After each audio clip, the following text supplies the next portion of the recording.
Hello and welcome back to Whence, a Freemasonic podcast featuring research papers and discussions related to Freemasonry.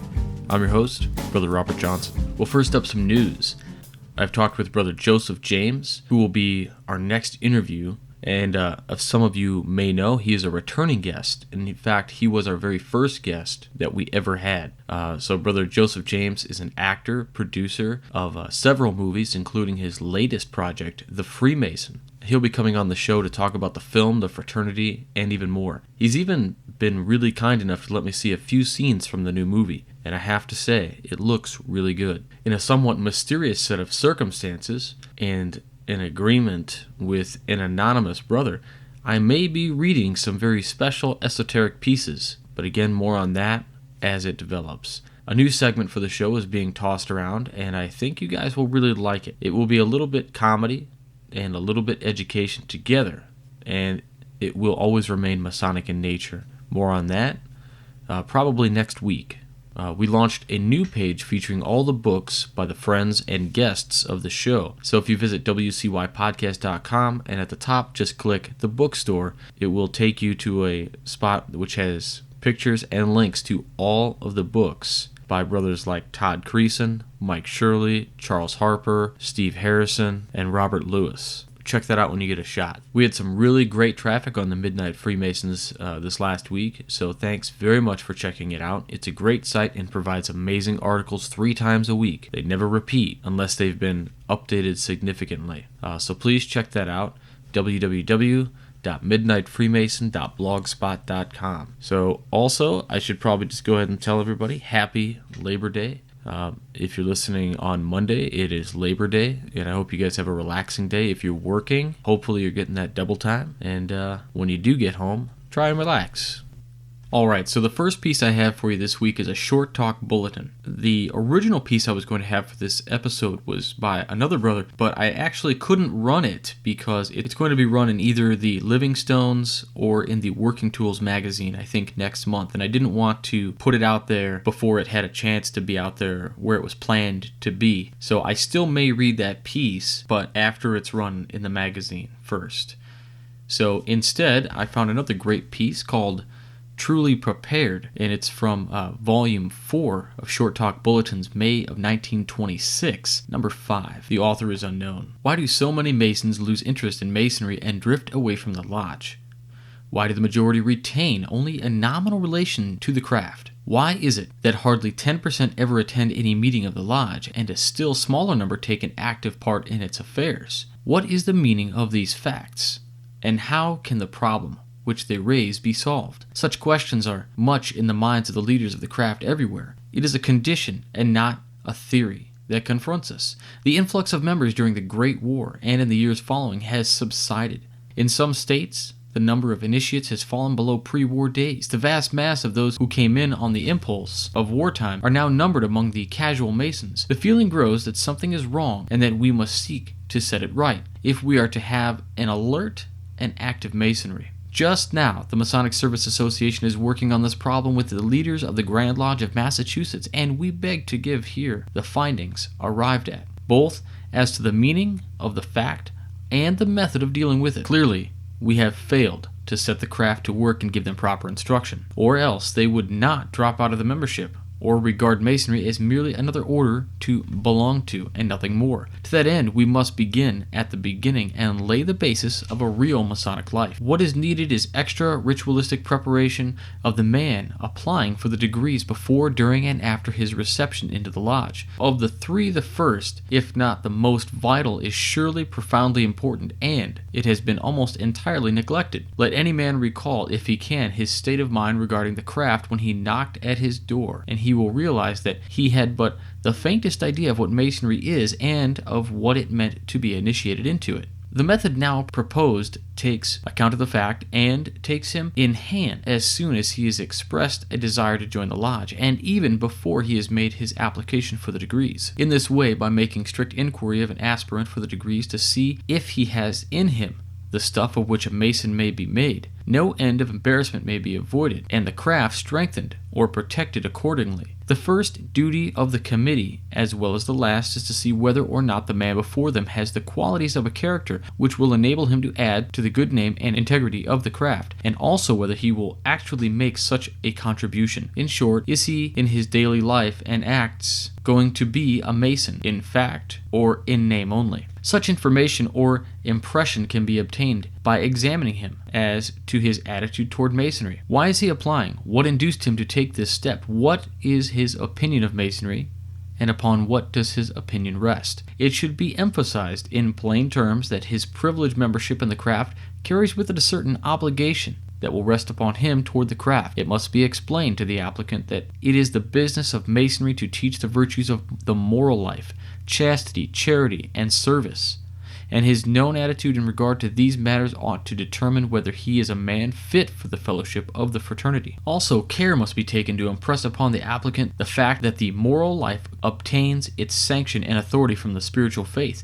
He ought to be asked, not obtrusively, but candidly and earnestly, his ideas regarding God. If he has not clearly confronted his mind with the supreme reality, he ought to be asked to do so. No man who is uncertain about God, or who treats the idea of God as a piece of lodge furniture, has any place in the Masonic Lodge. It is important that the applicant should know what the duties devolve upon him as a member of the lodge, such as acquaintance with the ritual and the other items of Masonic information, attendance upon the lodge as a duty, and whether or not he is in a position to attend, whether he is willing to assist in the work of the lodge by serving on committees or otherwise. As to his financial obligation, can he afford what it will be necessary for him to spend? When his petition has been voted upon along with his notice of election, the applicant ought to receive a copy of the pamphlet entitled Preparation, with the request that he read it carefully. After he has received the entered apprentice degree, he should be given a bird's eye view of Masonry, so to put it, showing geographical distribution in grand lodges both at home and abroad. He will realize that Masonry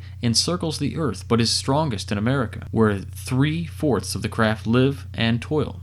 He ought to be told of the leading men in the state and the nation who are and have been Masons, if only to let him see what kind of quality men that the craft attracts and develops. It is not an accident that Masonry lures strong men and makes them stronger. Its teachings are the basic principles of civilized society, the very groundwork of church, state, and home. Every man needs to realize that the truths of Masonry are not secret, but only the method and symbols by which they are taught. The parts of our ceremonies which are secret ought to be pointed out, and the candidate cautioned about disclosing what he has received.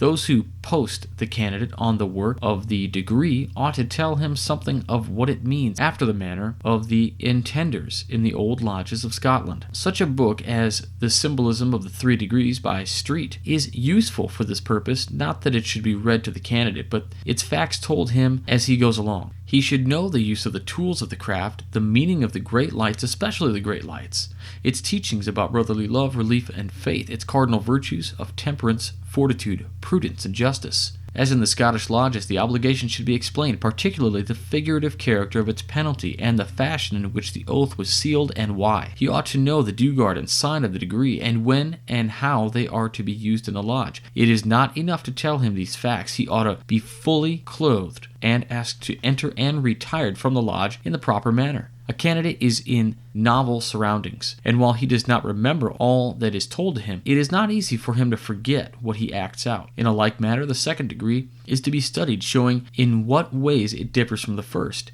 in the greater inclusiveness of the obligation, as well as in the emphasis upon the arts and sciences, with particular reference to the geometry and its meaning and the use by the craft. The initiate is asked to read the Masonic Service Association Bulletin 357 before taking the 3rd degree. It is a pity that neither the ritual nor the lecture tells us meaning of the great degree, which has in it the sublime secret of Masonry and of life itself. All effort must be made to get the initiate to grasp the truth with which it deals, the truth of the eternal life. Having received the degrees of Masonry, an initiate needs to know something of the regulation of the craft, its constitution, its landmarks, and the nature and authority of the Grand Lodge under whose obedience he lives. It is only fair to tell him the relation of Blue Lodge to the other Masonic bodies, both York Rite and Scottish Rite, and in a way to emphasize the supremacy of craft masonry. It will be useful for him to know that the Shrine, the Grotto, and other such organizations, while made up of Masons, are not Masonic any more than any club made up of Masons is Masonic. More important still is the etiquette of the craft, in the lodge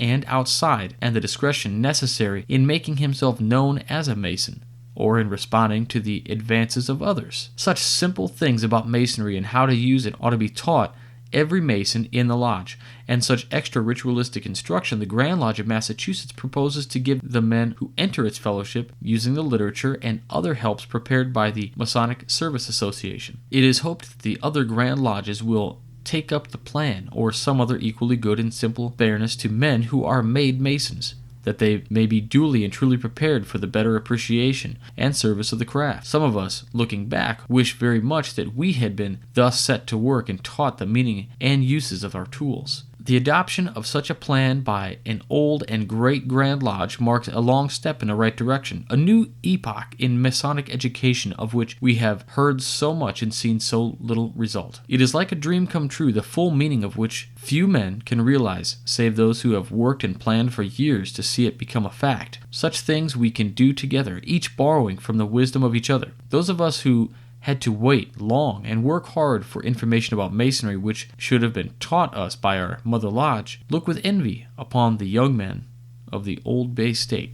So there you have that. Some really interesting ideas, and it's interesting to me that what we struggle with today, keeping men interested in the fraternity, was a problem in 1926 also. Alright, it's time to pay the bills. So check out our apps for your mobile devices at www.wcypodcast.com for access to the papers that we read and much more. If you're on Stitcher Smart Radio, check us out there. If you're not, download the Stitcher Smart Radio app for free, register for free, and use the promo code Whence with no spaces. And that's it. You just supported the show by doing that. Stitcher Smart Radio, when you do that, sends us $1. Check out On It through the links on our page for great supplements which supercharge your body and your mind, and you can use checkout code WCY to get an extra 10% off your order. If none of that strikes your fancy and you still want to support the show, you can donate a couple of dollars to us through our donations tab, which is run through PayPal. It's totally secure, and I want to say thanks to a couple of brothers who did in fact donate last week. Brother Michael and Brother David. Thank you so very much, guys. Alright, now it's time to go into this week's famous Freemason. Brother Sir Samuel Benfield Steele, born January 5th, 1849, he passed away on January 30th, 1919, was one of the first members of the Northwest Mounted Police. Steele was responsible for defending the construction route of the Canadian Railway. In 1898, he was sent to the Yukon to establish border posts on the White and Chilkoot passes. For 2 years, he was responsible for keeping the peace, running the mails, organizing firefighters, and instituting drainage, sewage, and garbage disposal, and maintaining a pure water supply for Dawson. Taking a leave of absence from the Northwest Mounted Police, Steele commanded the Strathcona's Horse in South Africa in 1900. From 1901 to 1906, he took charge of the South African Constabulary, styled after the Northwestern Mounted Police. During the First World War, he was promoted to Major General, commanding Canadian forces in England. He was initiated on April 6, 1874, passed on June 1, 1874, raised to the sublime degree on July 6, 1874, in Lisgar Lodge No. 2 in Selkirk, Manitoba. He did demit from that lodge, and it looks like he re-affiliated with Alberta Lodge No. 37 at McLeod in the Northwest Territory on the 5th of March, 1892. So that's it for this week. Find us on Facebook and follow on Twitter at Whence. Check out the new bookstore, which links of all the books by friends and guests of this show are there on that bookstore. Keep checking back every Monday, Wednesday, and Friday for new articles on the Midnight Freemasons. Please visit our Masonic businesses for great stuff like Masonic neckties from Fraternal Ties and the best purification systems for water through PB&J Water. All the links are on the website. Check those out, and we'll talk to you all next week. Stay on the level. For Whence, I'm Robert Johnson.